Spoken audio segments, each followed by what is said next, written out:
جو شخص اپنی آخرت کو سنوار لیتا ہے اللہ تعالیٰ اس کی دنیا کو سنوار دیتے ہیں۔ ہم پھر الٹے چاہتے ہیں کہ پہلے دنیا سنورے پھر ہم آخرت سنواریں گے، یہاں پھر ہم غلطی کرتے ہیں، دن رات دنیا سنوارنے میں لگے ہوئے ہیں، پزل بنی ہوئی ہے، ایک حصہ جوڑتے ہیں تو دوسرا ٹوٹتا ہے، وہ توڑتے ہیں تو پہلا ٹوٹتا ہے، ہر بندہ لگا ہوا ہے اسی کوشش میں۔ تو اللہ رب العزت کے ہاں ترتیب یہ ہے۔ اس کی مثال اگر دیکھنی ہو، صحابہ رضی اللہ عنہ کی مبارک زندگیوں کو دیکھیے، انہوں نے اپنی آخرت کو سنوارا، اللہ نے اس کے نتیجے میں ان کی دنیا کو سنوار دیا۔ بات کیا تھی کہ نہ کیسر و کسرا سے دبے چند وہ لوگ کے اونٹوں کے چرانے والے، اور جن کو کافور پہ ہوتا تھا نمک کا دھوکا، بن گئے دنیا کی تقدیر بدلنے والے۔ انہوں نے اپنی آخرت کو سنوارا، اللہ نے دنیا سنواری۔ کیسے؟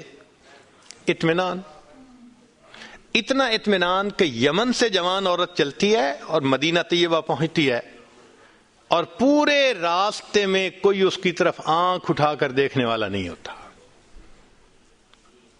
اللہ نے مال و دولت کے اتنے ڈھیر عطا کیے تھے، انس رضی اللہ عنہ کہتے ہیں کہ میں لکڑی کاٹنے والے کلہاڑے سے سونے کی اینٹوں کو توڑا کرتا تھا۔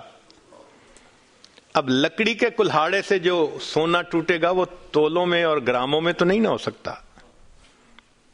اللہ نے اتنی دولت ان کے قدموں میں ڈال دی تھی۔ بچہ پیدا ہوتا تھا، اس کا روزینہ متعین تھا۔ سیدنا عمر رضی اللہ عنہ نے ایک رات دیکھا، ایک عورت چھوٹے سے بچے کو روٹی کا ٹکڑا کھلانے کی کوشش کر رہی ہے، بچہ رو رہا ہے۔ پوچھا کیوں کر رہی ہو؟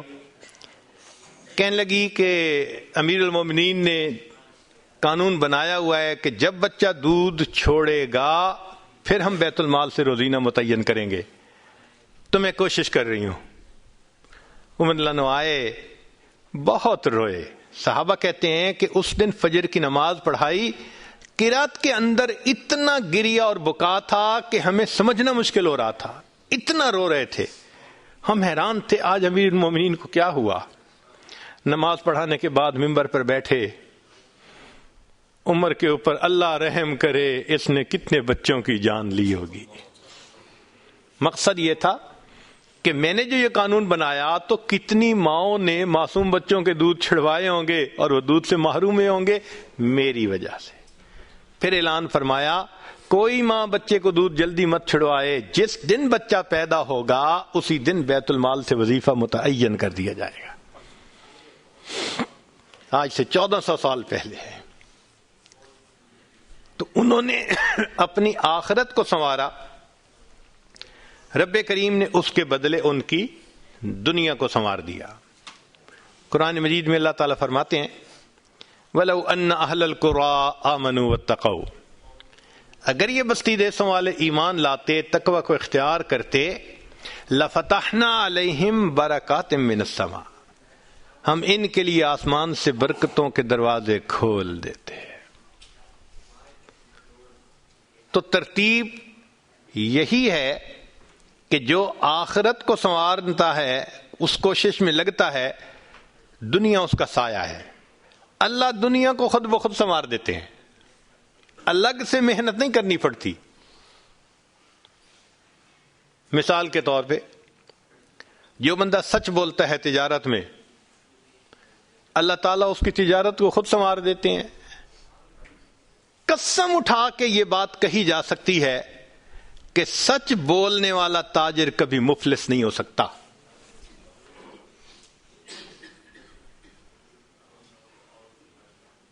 پاسبل ہی نہیں کہ سچ کی بنیاد ہو اور اس میں برکت نہ ہو۔ تو دو باتیں، جو شخص اپنے اعمال کو سنوارتا ہے اللہ تعالی حالات کو سنوار دیتے ہیں، جو اپنی آخرت کو سنوار لیتا ہے اللہ تعالیٰ اس کی دنیا کو سنوار دیتے ہیں۔